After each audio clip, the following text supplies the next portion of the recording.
Linda spends her days buried in spreadsheets, headphones on, quietly carrying the weight of an office that barely notices her.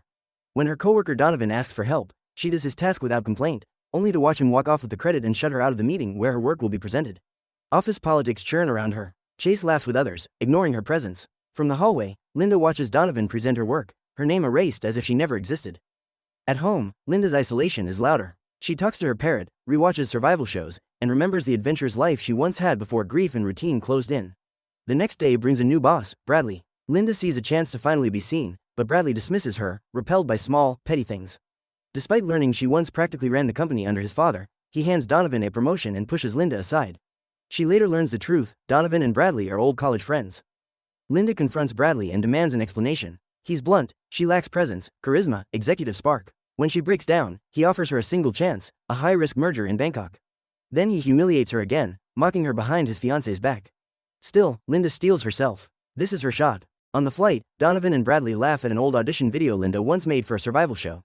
Realizing she's the joke, Linda quietly deletes her presentation. Then the plane hits violent turbulence. Chaos erupts. Donovan refuses to buckle in, is sucked toward the breach, and in a moment of desperation tries to kill Linda to save himself.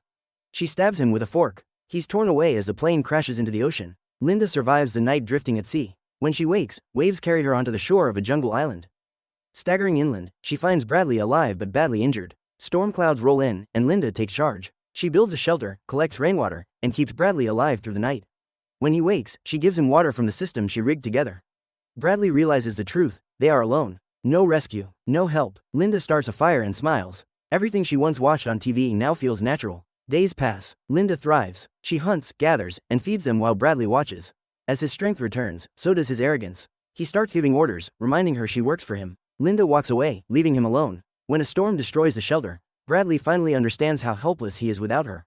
When Linda returns, the balance has shifted. Linda hunts a wild boar and drags it back, laughing as Bradley chokes it down. Later, she spots a rescue boat and lets it pass. She isn't ready to leave. Bradley grows restless, desperate to reclaim control. He fails at survival and eventually crawls back to Linda, apologizing and begging her to teach him. She agrees, on her terms. Their bond slowly changes. Bradley saves her from a deadly fall, and that night they share their pasts: her abusive husband, his cruel father. For the first time, they understand each other. They rebuild together, but the trust shatters when Bradley poisons Linda's food and tries to escape alone. The sea destroys his raft. Linda saves him anyway. She paralyzes him in return, not to harm him, but to show him what power feels like.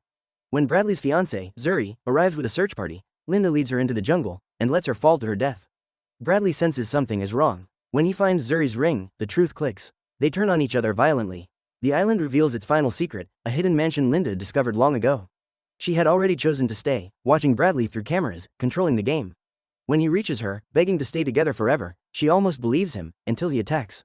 Linda kills him. In the end, Linda is rescued on her own terms. Her survival story goes viral. She becomes wealthy, admired, empowered. As she writes her self-help book, one truth remains clear: she didn't just survive the island. She finally stopped letting the world decide her worth.